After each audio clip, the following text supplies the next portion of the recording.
They come from every corner of the world, every background, every story, different uniforms, different journeys, but one purpose: to serve the United States of America. That shared purpose doesn't end when the uniform comes off. It lives on in the millions of veterans, families, and supporters who continue to serve in their communities, in their advocacy, and through their voices. At Mission Roll Call, it's the strength of our community that drives our work and our impact. We listen. We ask questions that matter, and we turn your feedback into real action. Each month, thousands of veterans, family members, and supporters share their experiences and insights through our surveys, polls, and outreach. Your voice helps shape conversations across the country. Your participation in our polls and surveys has had a national impact. It's informed policymakers, guided legislation, and helped shape the way America understands what veterans truly need and how to support them. With your help, we've elevated these voices in Congress, in the media, and across communities nationwide. And we haven't done it alone. In 2025, Mission Roll Call strengthened partnerships and deepened collaboration with local organizations, proving we're more than logos on a page, but real partners in impact. Through shared research, data, and storytelling, from white papers and articles to on-the-ground outreach. Together, we reach those too often overlooked: rural veterans, families facing barriers to care, and those rebuilding connection and purpose after service. We're proving that when veterans unite, change follows. The military may be one of the last true melting pots, a place where people from every walk of life come together for one purpose: to serve our country. At Mission Roll Call, that sense of unity continues to guide us. One mission, one community, one voice amplified. Our work is not done.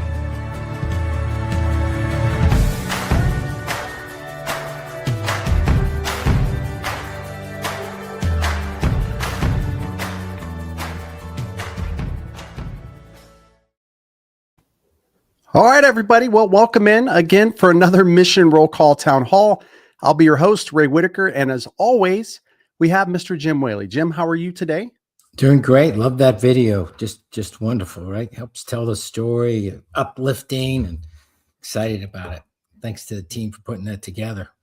Yeah. Well, you know what? It's easy to do videos like that when you have amazing veterans, family members, and supporters helping us, right? Yeah, So exactly right. I can't wait for this one. We got a lot of stuff to talk about, Jim, today. Obviously, the impact that we've had this year through the voices, through the research, for the advocacy team, with what they've been doing, through our content creation. I mean, there's just a lot going on. So Yes. the hope is kind of round out the year with some information about the stuff that we've been doing this year. Right. And then, of course, we'll end this thing off with a little bit, hopefully there at the end. So first thing, what you've been doing the last 30 days, Jim, anything to kind of bring out for everybody?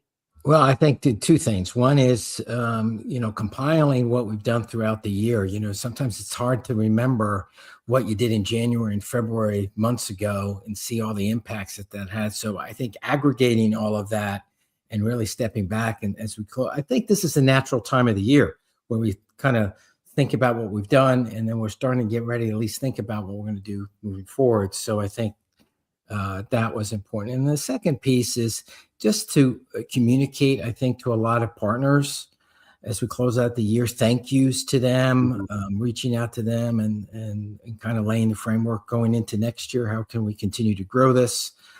So I think those two things have been on my mind and on my desk to do. So that's good work. That's fun work.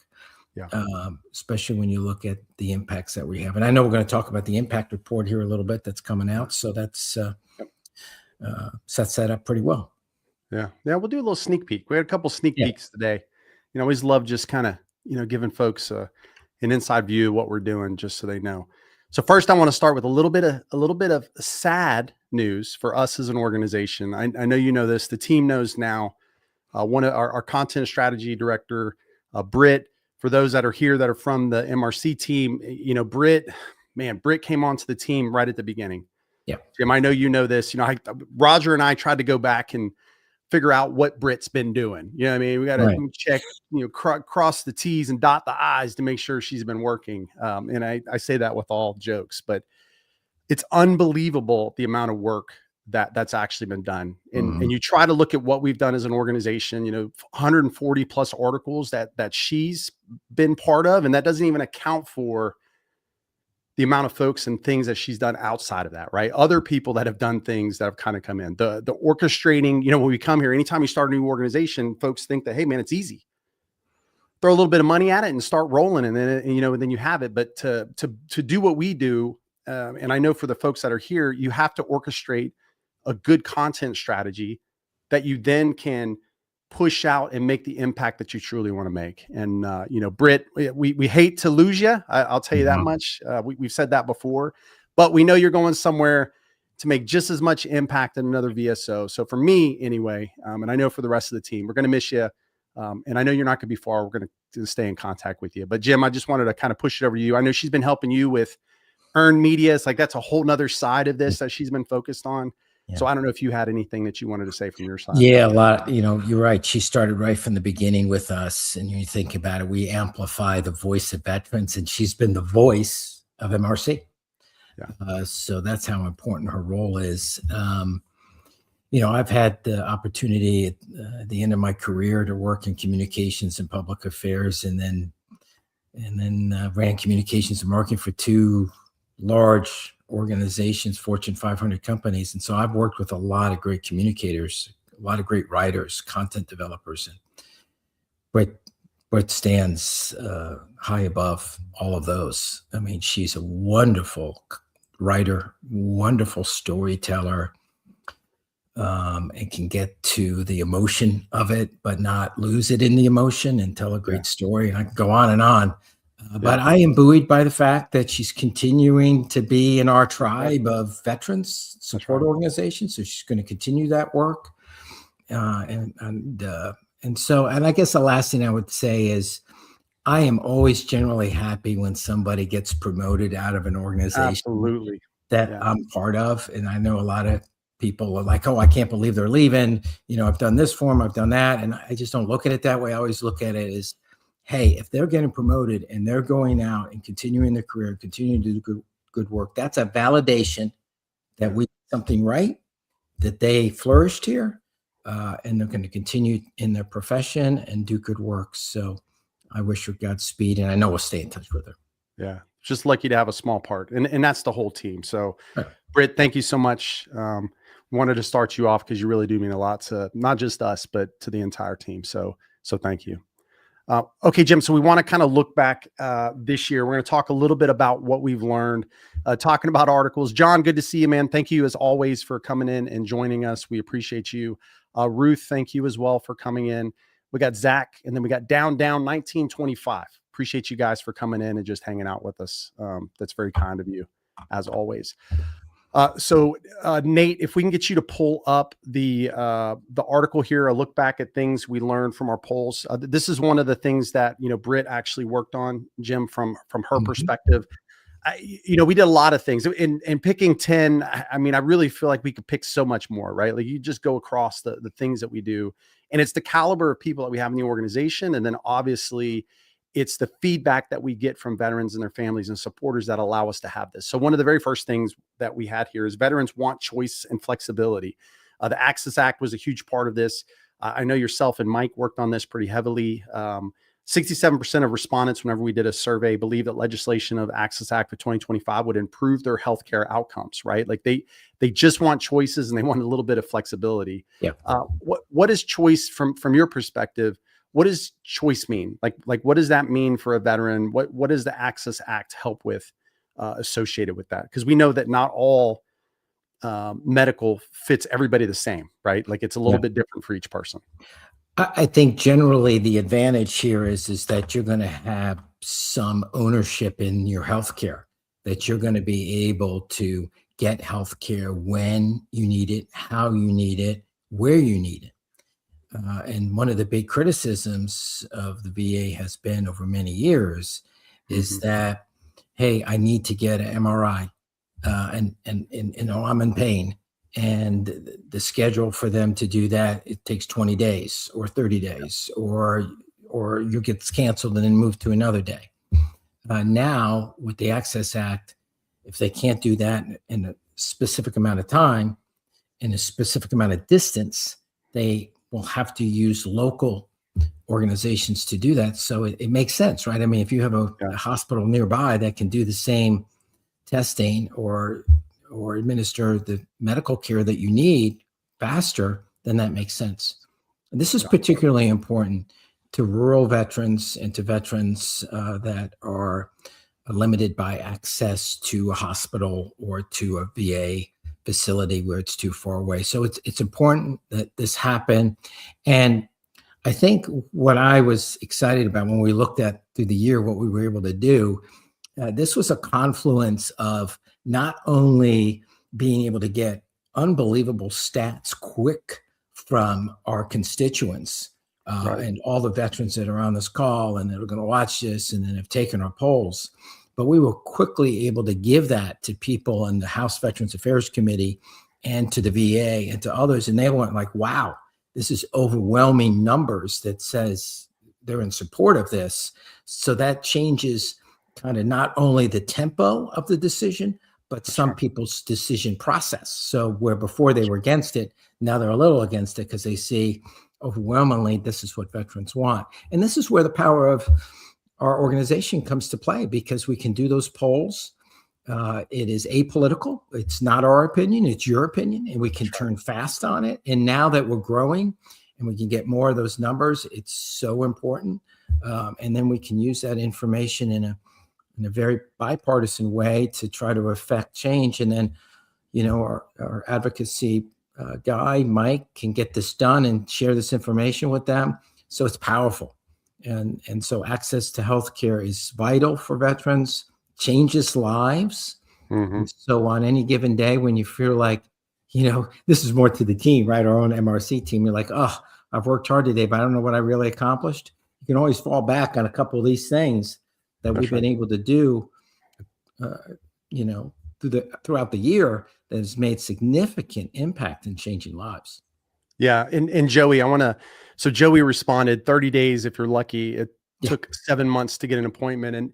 And Joey, so when we kind of, you know, started this idea of what Mission Roll Call was, thanks to, you know, the late Bernie Marcus and just kind of the idea of supporting veterans and doing the best that we can to advocate for them. One of the things that we learned quickly was just that the information is not making it all the time from the bottom to the top, right? This is indicative of any organization. This is not, I mean, I know we're not an organization. We are, you know, the American public and veterans, but in some cases you're part of the greater organization. So that information doesn't always go up. So the way that some looked at it was like, oh, the problem is the primary care, right? It's taking too long to get there. Well, then we started the research and the surveys and this polls and all of this, because we're like, okay, man, we're getting all of this data from you. You guys provided this. So we're getting all of this information, and you start looking at it. All of that now we're providing, right? We're going out now, we're providing this information the best way that we can, as Jim was just talking about, to our leaders, the one that make the decision, let them know that, hey, listen, we have lots of people that are saying it's taken 7+ months to get into specialty care or care that is outside of the primary care. This is an issue, right? And that's not just for this one piece. So you're going to see us as we move into next year, because access to care in general is still one of the priorities that all of you took our surveys and asked us to continue on. You're going to see us spend this even more to really start to pull in more data and more data and more data to make sure that what we're providing to those that are making decisions, that they truly understand what's happening at the local level. And then those that are underserved kind of in areas where they don't have a lot of VA support or other things, sometimes it makes it harder. So Jim, the other thing that we had this discussion, kind of innovation is essential for wellness. I know for you and I was right before Mike came onto the team, you know, we'd had a really great conversation with Team Red, White, and Blue about the idea just health and wellness and fitness and like all the things that, that they're seeing. Veterans used to be at the top as far as wellness was concerned and their physical fitness. And now we've kind of went the other direction. And a lot of that's because of, combat and war and other things like that have kind of come. But so we did the poll, we pushed the poll out. We said, hey, what do you guys think? What kind of innovation do you want to see from your perspective? How can we bring medical care to you? What we learned is 74% of veterans said that they would use online portals to schedule and track care. So that's number one. So that's a different approach to care. And that's the one I wanted to focus in on in this whole thing. That's giving veterans, or in my mind, it's kind of going to veterans versus asking veterans to come to you, which helps a little bit with some of the problems where we always talk about where the underserved or those that are rural versus, you know what I mean? So I wanted to ask you, what can we learn from the wellness part? What can we learn from the innovation and maybe the directions that we can go to better serve veterans and their families? Yeah, to me, this just shows that veterans and their families want to have this kind of ability to get on a portal, do an online or virtual type of meeting with a nurse practitioner or a doctor to get the health care that they need quickly, right? Because we all know most of the times we have to go to the doctor, it's not something that needs a full meeting on. You just need the doctor to prescribe something or to tell you what, and then get a prescription and then take care of it and to solve it quicker versus in waiting a week or so to go into the doctor's office to do it. So I think that's important. And I think it also shows that veterans want to have the latest process to be able to do things. And so they're not intimidated by the use of technology to do this. Now, that's not every demographic within veterans, but certainly for the vast majority. I think the other thing, and I'll share this with the audience, I was at a meeting on Monday morning with about 20 other leaders of veteran support organizations with the Secretary of Veterans Affairs. And one thing he talked about was, and I wrote it down because I thought it was so important, is he says, I want the VA hospitals to be world-class and have other organizations measure against us. Right. So that's what we're driving to, not just try to meet kind of a basic standard. They want to use technology. They want to use whatever capabilities they have with AI and with technology in general, and using surveys and finding out what is needed out there to adapt and move assets to the key things. Putting more doctors and nurse practitioners on the front line versus more administrative people. It was a number of things he wanted to talk about or to get done. So I think that's part and parcel to this, because it's easy to do things the way that things always have been done. Yeah.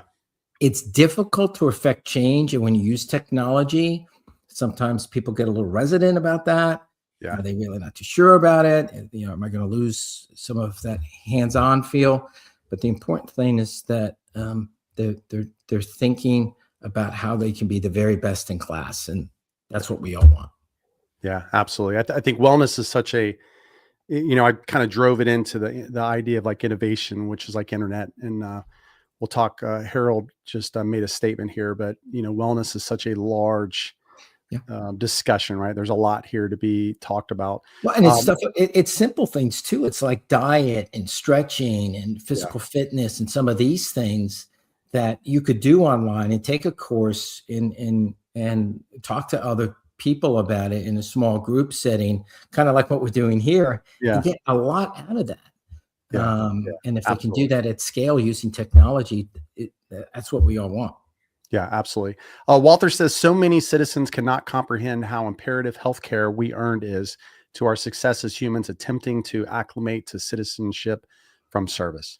Yeah, I mean, it's very hard for anybody to understand the basis. Again, there's a process to decide what that care looks like. But at the end of the day, it's all humans need care of some sort. We all need healthcare associated.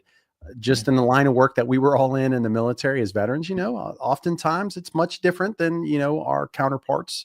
So there are things that happen in service. You get connected service-connected injuries and things like that Mhm. are going to need healthcare as you leave service. This is a natural. This is not anything out of the norm. So that's a good comment, Walter, from your Yeah, thank you. perspective. Okay, we got Dave here also. Dave said, so how do we get this? I have a neurology appointment. It looks like his first appointment is April of 26. So Dave, part of this, what we're doing right now is it's almost, I think as a team, we're trying to gather the data, right? So first and foremost, we need you to get involved. We need your feedback. You can contact us at info@missionrollcall.org. It's more about hearing your story, understanding where you're at. I think we looked at neurology when we did our assessment. One of the staff members, it looks like he's on Meta. If one of you guys can post up the access to care page so you can go and read that. And Dave, basically what you're going to see on that page is we have a difference between primary care and then your specialty care, and you'll see the time, and there's maps on there and everything. Like we basically took all the VA information, we plopped it into here, as well as the sister organizations to look and see what that healthcare looked like. So I would ask you, go look at that. Send us your information, give us some feedback, take the surveys and stuff from us, and it's going to help us greatly as we continue to do that. Jim, you got any comments on that? Yeah, I think sharing that information from all of the folks that are following us about challenges they have, taking those polls and sharing that and that story is important, because I think, that's what affects change. I remind everybody to the discussion we just had on the first bullet, which is the Access Act. Yeah. Having that data shaped opinions in that process, as well as a number of advocacy things that we're working. And there's a whole host of advocacy work for 2026 That's right. that we're going to need help with. And I think overwhelmingly having that information, when people see 75%, 80%, sometimes 90% of veterans say this, that gets attention in decision makers and in people that are writing these bills. See, that's the thing we're skating. That's the puck we're skating to. It's one thing to react to a bill when it already comes out and then try to adjust it. I think what we've been able to do is build this reputation that we don't come in with an agenda. We come in with data. So now we're being asked to be part of the process as they're baking the pie versus when the pie comes out already baked. And that's key. That's a game changer, because now we can affect the legislation in the beginning. And that's important. So, well, at least give them the data, right? Like I think that's the important exactly. part. And so at least they can make an informed decision. Yeah. And that's what you want. You may not agree every time with the outcome of decisions. I mean, that's the art of compromise. But if you know that at least your voice was heard and that it was taken into account, and these were the criteria that they made the decision, well, at least you've been involved with the process, and that's what we're trying to do. So the more we can do that, the better off we are. Yeah, absolutely. I completely agree. Roger, if you could do me a favor, Harold, thank you so much for this recommendation. We'll maybe in January, Roger, if we can throw this question up, basically Harold says we need better access to free internet for veterans so we can attend telehealth appointments. So just to kind of give a little bit of, Jim, for you and I to kind of go back and forth. I remember the first team meeting we had where we all kind of talked about the future of MRC, and we were talking about this idea of like how should we as an organization impact veterans and their families, right? And everybody very, very quickly pushed really hard towards this idea that we need to be virtual in nature. We need to go to them. We don't need to make them come to us. So how do we do that? One of the things that was funny, well, not funny in that meeting, was that it was the first time that we learned that there was a very large amount of veterans that don't have what we would call baseline internet. Right. So baseline means, I don't know what the actual term is, but like, it's basically, you can go and you can search on the internet and it's going to pop up in an acceptable amount of time, right? The majority of folks don't have internet at all. The internet they have is spotty, like all of those type of things. Right. So I wonder from your perspective, how do you do that with the wellness? Like we're talking about the innovation. Is there a way that we can help with that, or a way that we can shed light to that? Yeah. Well, and you're right. I do remember being Yeah. surprised by the number of folks that were unable to have the ability to download a video or to get on a conference call, right? I mean, they were just basic, if any, kind of. Yeah, because we were just talking about surveys and stuff. Because the important Right, part was we're like, hey, we're talking 18 million veterans, and then like, right, and you start chipping this down, and you go, oh, well, there's 9 million in the VA, but then like this other 9 million, we're all like, well, what are they doing? And then right. you start to realize, well, like there's a huge amount of those that don't have internet. Like they don't even have a way to do that. You Yeah. know? No, it is a great point, and I think it's something that at the very least we have to try to figure out what is the actual number, what is the impact, what's the number of veterans and their families that don't have this ability to do telehealth, and then then couple that with, well, what percentage of veterans believe we should have telehealth, which I can tell you right now is going to be a high number. Yeah. And I think sharing that with the VA, I would be surprised if the VA doesn't know this is an issue. But what we'll try to do then is bring a solution. I think that's one of the things we try to do as an organization with your voice is to say, this is what we've heard and this is what they want. Here's some ideas of how to do that. Because it's easy, as you know, to walk into the boss's office and say, hey, I don't like X. Okay, great. But what would you do? I don't know. Okay, well, bring an idea to the problem, bring a solution to the problem. I think that's what we would try to do is there a way that service providers can work with the VA to provide that service gratis to veterans that can't get it? Is there some other way to some kind of mobile device that can be set up in different locations so veterans can get to it to do this, any number of things. But I think bringing that information to decision makers at the House Veterans Affairs Committee and the Senate Veterans Affairs Committee and local. I mean, what we always have a tendency to talk about what's going on in DC. And one of the things we've been thinking very hard about is how to expand what we're doing in the states at their level. So this would be, to me, looking at the states that have that highest number of folks that are not connected and figure out a way to do that, and working with partners to do it, and working with other veteran support organizations. That's right. And that's why we have our resource directory, so that we can kind of work together on this sort of thing. I don't know if we have anybody on the resource directory.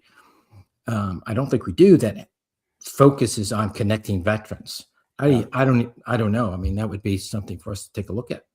Yeah. So Well, we know. Question. It opens up a whole bunch of stuff. Yeah. And you and I love, I mean, nobody take this as like we're moving 100% in a direction, but this is the, we're stirring, we're trying to figure out how to solve problems. This is part of the problem solving process, right? Is you find a problem, you guys are bringing it up, and now we want to have a discussion about it. And one thing I've learned is that if the problem is, if we're hearing about it, it's a difficult one because somebody else would have solved it. Yeah. Yeah. And look, I just did a Google search that you can't hold these numbers, right? Because I mean, it is AI. I do remember it being a fairly large, but basically according to the FCC, and this is back in 2019, it's about 10 to 15% of veteran households do not have internet. So like when you just put that number, I mean, it was a fairly large number back then. So like that is not a small number.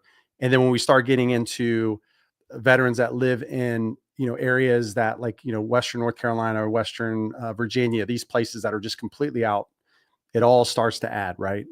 So anyway, great to bring up. Thank you so much, Harold, for that. And we'll add that to our list of things to look at. Meredith, thank you so much. We're happy to do these. We appreciate you guys for giving us your voice and obviously allowing us to do it. So thanks for being here today. Courtney, thank you so much as well. Love that. And then Martin, the team, got a very smart team, right? Sometimes Jim and I just wonder what we actually do here. And that's what, any good team does for you is they work hard. One of our team members, Jason, we moved in 2026 and we talked about growth and getting out in the community and figuring that out. And he actually has worked through that to get a couple Starlink systems so that we can go have events out. That's in tandem right now with Mountain Valor, which is in Virginia, kind of Western Virginia. to be able to get these surveys and stuff in person. So you guys will start to see us on the road a little bit more because we need the voices, just to be clear. So anyway, but thanks for that, Martin. I appreciate it. We're going to skip. Well, let's do this. Let's do a sneak peek, Jim, because we love doing sneak peeks around here. Every time we do one of these, Jim, somebody's asking, how can we get involved, right? Like what can we do? How can we be part of the team? And one of the things that we started on was like, hey, we need to create a location to do volunteering. Well, here's the thing. Most organizations, the way they do volunteering, you and I know this, is you're volunteering for the organization, and we're going to do cool things and everything else. We just like to do things a little bit different here. We don't like to stick to the same. So instead of doing it just like that, we're going to be doing the Veteran Connection Network. So our 80 plus coalition partners now that we're working with, and that list continues to grow, and it will continue to grow. This will be for events, and it's going to be for volunteering events. So event could be, you got a concert in your hometown. We're going to have that type of stuff on here, and we're going to be doing volunteering opportunities. And again, we want to be in the local communities. I wish MRC could do all of this, but we learned a long time ago that that's not the way we want to approach it. We want to approach it in a sense where we're working with, through, and collaborating with all the folks that are out there impacting in the local community for veterans and their families. So instead, we want to do it this way, and we want to give a hub. That's one of the things that we talked about. Jim, I just wanted to ask you, I know this is one of the things we talked about right off the bat. We need a hub. We want something where veterans leaving service can find, like if they're going to Colorado, we want to make sure, in Colorado, the places that you can go, and we're slowly getting there. But I would love to get your thoughts on that service, after service of veterans, and then of course the VSO MPO focus of what the volunteer event system is going to be. Yeah, we talked real early in the process of standing this up, and in the months and years that we've been moving here, is that service to service is important. And by that, I mean, everyone that joins the military joins to serve something bigger than themselves. And then when they come out of that, sometimes that's missing. And service is important, and they want to continue that, but sometimes it's hard to connect. You've moved to a different community. You're not with the organizations that you were with before, and it's not that easy. This hub makes it easy. You can go there, you can get your pals together, you can reach out to your neighbors and say, hey, this is something I want to, or maybe it's just your family. You want to do something over the holidays to give back. You can go to this and take a look and see how you can volunteer. And if you can't, maybe it's something you just want to support financially. So rather than standing up a new program when we have so many other great veteran support organizations across the country, and we learn about new ones every day, and we've been doing this for years, you can imagine the learning curve for somebody who's just getting out of the service, or somebody who's just now said, hey, now I'm not working 100%. I've retired. I want to give back. I want to get involved, or I have some time to do it. This is a great way to do it because we've vetted those organizations. We've worked with them. They want to get involved with this, and it's geographically feasible for you to go in there and say, oh, this is right down the road. I can get involved with it. Or at the end of the year, when you're thinking about giving financially to an organization, you go, okay, that's one I can get behind, and you can support it. So I think it's a great way to build on the DNA that and the ethos that all of us have when we're on service, and that is you want to make things better than when you found them. That's and right. You want to be around people that want to give back, and this is a great way to get involved and maybe affect the next generation by bringing your kids in there, or nephews That's or right. nieces, and all that kind of stuff. So I think it's great. And I really applaud what Leah and Val have done with this, and they've taken ownership of it and are driving it forward. Yeah, it's going to be great. And the good part is it's both events and volunteering. So thanks for highlighting. Yeah, that's a great. So there's a reason for you to go there and do that. And I love what you said there, Jim. It's like the ethos of, we're all on the same team. Let's make impact together. And we will continue to say that until we are no longer here to say that, because I know we believe that, and we'll continue to do it. And we're very thankful for those that continue to align with us and give us an opportunity to promote what they're doing at the local level, because we need them. There's no way 18 million veterans, a lot of veterans. MRC is never going to be big enough, nor are all of the nonprofits going to be big enough to support all 18 million of those, right? You need specialties like specialty care. I don't want to go to a foot doctor to be looking at my heart, man. I mean, you can if you want, but I'm good. Like, and I think basically most people want to give local. They want to get involved locally. And so this is a way to do that. Right. I mean, there's great national organizations such as ourselves and many others that you can get behind. But, if you want to be able to drive there and get involved and see what the impact is, this is a great way to do it. Yeah, absolutely. Okay, well, the next thing, another sneak peek, Jim, because usually we'll wait until the end of the year, really like the beginning of the year, we throw out the impact report. We're not going to put the impact report out today. What we are going to do is we're going to talk about the advocacy. So, our main focus with the amazing team that we have, Mike leads that effort with you. I mean, you guys are the ones that are out there, all the rest for support, right? Trying to grab that data based off the voices and research and everything else. But this year we've been out, and I know Mike has spent a lot of time, and I wanted to, Nate, if you can scroll down just a little bit so we can see these. So just from access to care this year, and for those that can't read it, I'll read it for you. But what we've done and kind of focused on, so I like to call it advocacy in action. Here, Jim, you had an opportunity to testify in front of Congress in support of HR 740. Just stay right there, Nate. You don't have to move any. We advocated for expanded community care and innovative treatment options like HBOT, which you can go to the website. We've got lots of articles about HBOT, the impact that it's having and some of that stuff. We backed by 79% of veterans support per MRC polling. That means, you veterans and families, come in and said, hey, we need better access to care. We need these things. We did it. And most importantly, we were cited in the Milcon VA committee discussion as part of the fiscal year 26 appropriations. And when we say we were cited, that's you also. That's the veteran. That's the one that gave us your voice. So if you're thinking like, how do we get more involved?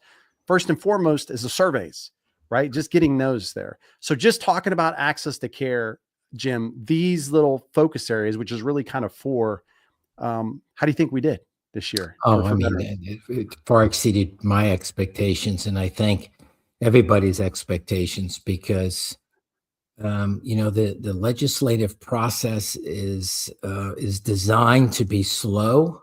Yeah. And that's good and bad. What we've been able to do using your voice is make sure that the emphasis is going to things that are important to veterans, and getting oxygen treatment is important for a lot of folks that are dealing with a lot of medical issues, and it's making a difference in people's lives.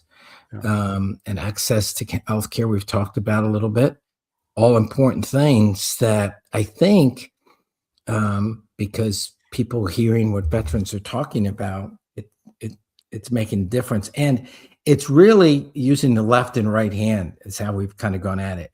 It's not only providing the information to key legislators, key decision makers, the ones that are writing the bills, but it's also sharing that information with media so that they can broadcast it, they can report on it and share it. And those things are symbiotic, because it brings light to these things that otherwise would be put in a dark hole somewhere. It brings value to it. And then it reinforces what we talked about earlier with Britt, then telling the personal stories of the impacts that we're hearing about. That just brings it all together. That's a cement that binds this all together. It's the data, it's the human interest story, and then providing what the impact is at a national level. That's powerful. Yeah. And I've got to continue to give our thanks to Mike. Mike has been a one person show, right, with you here. We just recently started looking at, hey, can we bring somebody to kind of help with the administrative side of this, because there's a lot that we want to do. So for me, Mike knows that we appreciate him, but I think for those that are listening, you can sometimes get lost that we've got a team of 20 people that are pushing advocacy into things, and this is an oiled machine. It's not perfect, nor should it be. We don't want it to be perfect, right? We want the teams to make mistake. We got to figure out how to make this better. So we push for that. But Mike has done an unbelievable job of listening both sides, listening to veterans, listening to VSOs, MPOs, and then listening to our leaders to help thread that and to provide them what they need to make the right decisions based off of what the staff are giving them in veterans. I applaud them for the effort, and I can't wait to see what 2026 comes, because that's just one area, right? So let's talk about this next one, Jim, that we had. So the next one we talk a little bit. This one was about housing. So we had an opportunity this time. Expanding access to home care. This is based on the VA Home Loan Program Reform Act, which is Public Law 119-31, which basically helps veterans remain housed as costs continue to rise, right? Like this is one of the difficult parts of what we do, is we want homelessness to go away, right? Like this is one of the things that we consistently keep coming into. And we know that the financial instability can sometimes lead to, there's lots of things that can lead, but we know that this is one of them. So the other parts of this was reducing barriers created by high interest rates. And then, of course, stabilizing at-risk mortgages. So, Jim, I don't know if you have any comments on this. I know this is one of those that we're still working through this process. This thing's in place, but there's a lot to be said here just with finance. And so much work to be done here. You could easily just focus an organization just on this one subject alone. Right.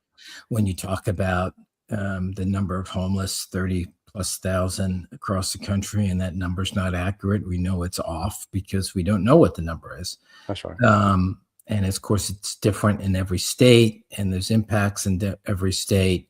But the fact of the matter is that the home ownership is increasingly out of a lot of people's reach, and making sure that veterans receive the best loans at the lowest interest rate and some guarantees on how to do that is important. And that's what we've been able to do, and work with other VSOs in this regard as well, and bring awareness to it. I did a number of interviews in the national press and on media about this subject. And I guess I'm shocked that people are shocked. They don't know the size of this, but everyone walks away going, wow, we need to do a better job as a country. Yeah. So I think it's about continuing to build awareness and then momentum on bills and support that's going to fix the scourge. And that's what it is. Yeah. And understanding, and I would ask everybody to go to the site of Left of Clinical and read that article that Mike put together. He authored that. Mike Desmond on our team. You just don't magically wake up one day and become homeless. There's a process that happens along the way, and there, by the grace of God, any of us could have fallen into that crack. That's right. Right? You lose the job that you had, or you couldn't find the job you had, and then your car broke down, and then this happened, and that happened, and then before you know it, you're out of way. And you don't have the support. And in the numbers of homeless doesn't take into account, by the way, folks that are sleeping on a couch in their brother's apartment or their mom's house, or ones that are living in a car. So we have a lot of work to do and bring awareness to this. And we need to get the whole community to support this and understand it, because I think all of us know that problems just don't magically get solved. Yeah. Problems get fixed if we fix them. That's right. There's not a they, it's an us. How do we fix this? And that's some of the things we're looking at. Yeah. And it's interesting because every time I talk to Mike, even with him focusing on this, and this just being one, I mean, this is one piece of legislation about one thing, but you always see things spiral. Part of it, you said it at the beginning, is kind of like this education and informing process, right? I think every day I learn. I'll tell this story real quick. I sent Mike a YouTube. I'm sorry, Mike, for not replying to your email also this weekend, but I sent him a YouTube link, and his reply back was spot on with my thinking of like, there's just an education and information gap between the veteran that's making the video and then the VA that's putting out the data and trying to get these two to like talk. And it's not just the VA, it's the government in general, right? Like, anything, like it's like going on post trying to figure out where the ID card facility is. You're like looking around going, I think it's in this thing. Hey, do you know where the ID card? I'm pretty sure it's over on such and such, right? Like even people that are there on that installation don't sometimes know where it's at. So I think that with all of these, what we're learning is the more information we have, the more research, the more data that we have from veterans and their families, the more we can understand it. But that doesn't mean that we're experts at it. It just means that we now have a better understanding to provide the best data that may be related to the situation or the issue that's at hand. And I think Mike and team have done a really good job of asking those questions to do. All right, Nate, let's throw up this last one. And for everybody, we're going to be probably ending here in just a little bit. We usually move into questions here at the end. So if you have any questions, go ahead and post them up. We're more than happy to answer those as we have these. Nate, can you scroll up on this one, please, for me? So this one was an interesting, yeah, that's good. Just food and financial security, just that part there. So what I found on this one, Jim, I was reading through this one, trying to figure out, this one is such a difficult thing. I mean, you and I talked about this with when we were in a military support organization, which was focused on active duty. And we talked about this idea of there just being problems with food and financial insecurity in general. Okay, you can scroll down just a little bit, Nate, so we can see those. I think this year we thought that like we knew we had answers and all of that. And you really start, again, diving into this thing and you start realizing, man, this is a problem. But we did do this year, though. MRC shared polling data with key congressional offices to underscore the need for targeted legislation attention, especially as it relates to both of those. Polling data was also used to educate and inform debate on reforms to improve veteran access to food assistance, financial literacy resources, and transition support programs. Findings from MRC April 2025 Food Insecurity Poll and 2024 Impact Report helped position food and financial security as a top-tier veteran priority. I look in life and there's just things that you need. There's things that you need to live, right? We know air, right? You got to have air.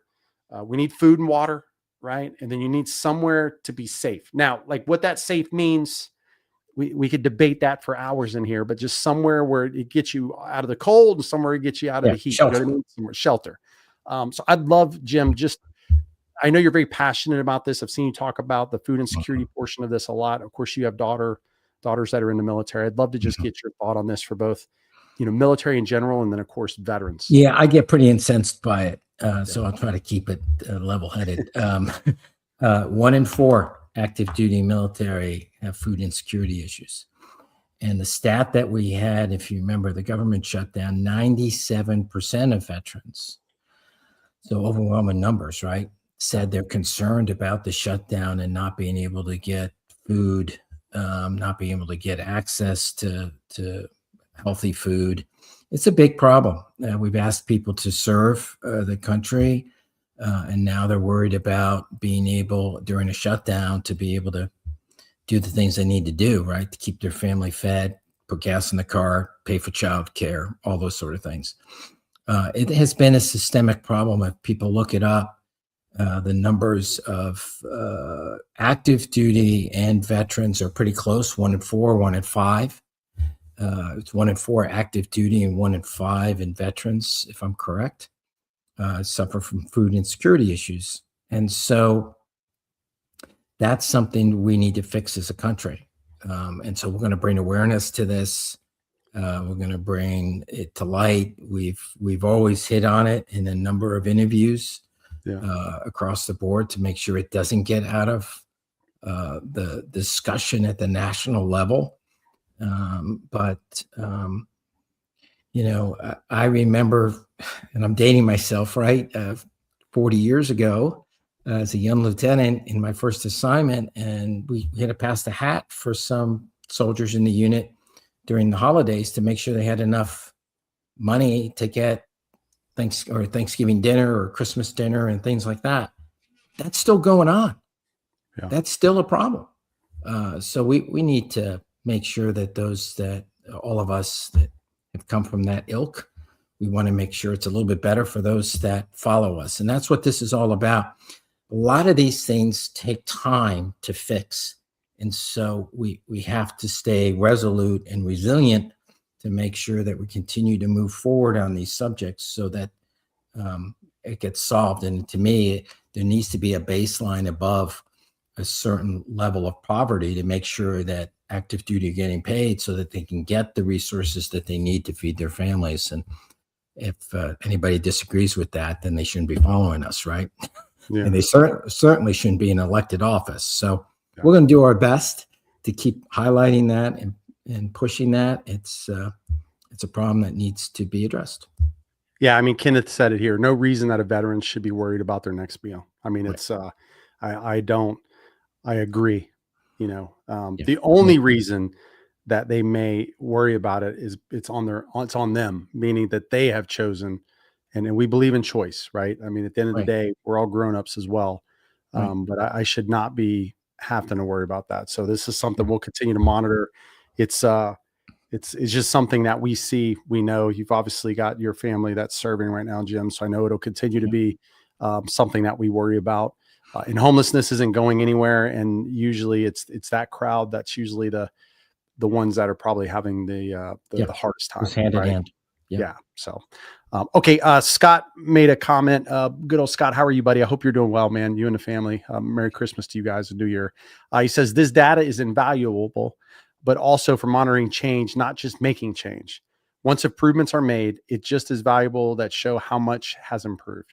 Absolutely. Couldn't agree more. Yeah. And I think that's one of the things in any large organization. And I think the VA is looking at that right now. You know, a good idea becomes a program, and then a program becomes a department, and then the department becomes who knows what. And then they have another department. So we have to make sure that when you add things, you adjust things, right? And you make sure that things that are doing well get resourced, and those things that aren't doing well or don't get resourced. That's right. So I think you're exactly right. We got to measure these things and make sure that they're hitting the mark and exceeding expectations, because that it's important to do so. Absolutely. Okay, just a couple admin things, and then Jim, I'm going to kick it over to you. So for the next town hall, everybody, it's going to be January 21st, 12 p.m. CST or 1 p.m. Eastern Standard Time. So same location wherever you guys are watching it now. We'll put the events up. We can't do this without each of you coming here. It's the reason that we show up every single day. I've got a smile on my face because I know we're going to impact somebody, right? And know that in our time, we have done a lot to impact people. And that's why we're here. There is no other reason than to do that. So we're thankful for each one of you. We're thankful that you guys continuously keep showing up to these. Please spread the word, right? We need 10,000, 100,000, 1 million veterans that are putting their voice. We're not changing your poll answers. We're not, look, this is unbiased. We're handing it off to the right people to make sure that they can make the right decisions to impact all of us the right way. So the greater that community gets, the better things will be for all of us. And hopefully one day we can all look back and smile. Mission Roll Call may no longer be here because we've done our part, and all of these issues have gone away. And that's what we're pushing towards, but we need your help. So Jim, I know we're going into the Christmas season. I want to kick it over to you before I kind of say some final words here. Yeah. First of all, Merry Christmas to everybody. Happy holidays. Happy Hanukkah to all of you. And I hope you have time to spend those days with family and friends. And I hope you have a joyous season. I would ask, as we then go into the new year, if all of us can think of about a couple goals that we want to do for the next year when it comes to what we're all talking about, and that's veterans issues. And I would ask you to make sure that you get on our list, you get our polling information, you get some of the data that we're pushing out. The second thing would be go to our resource directory or in our volunteer programs and see if you can get involved, reach out to an organization and start that process of volunteering. I'll tell you, you get a lot more out of volunteering and being involved or being supportive to an organization than you'd ever would imagine.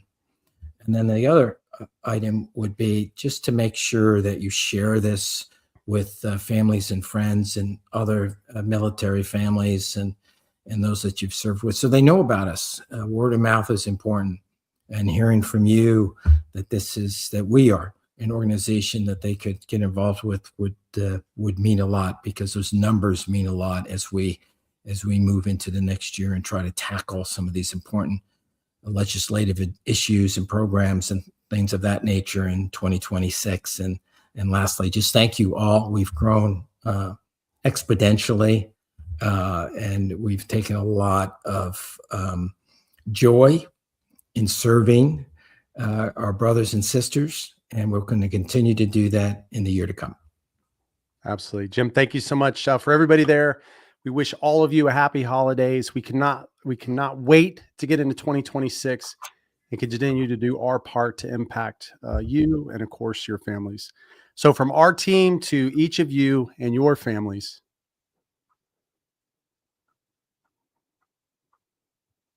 Happy holidays. we love it. All right, everybody. We'll see you guys next year.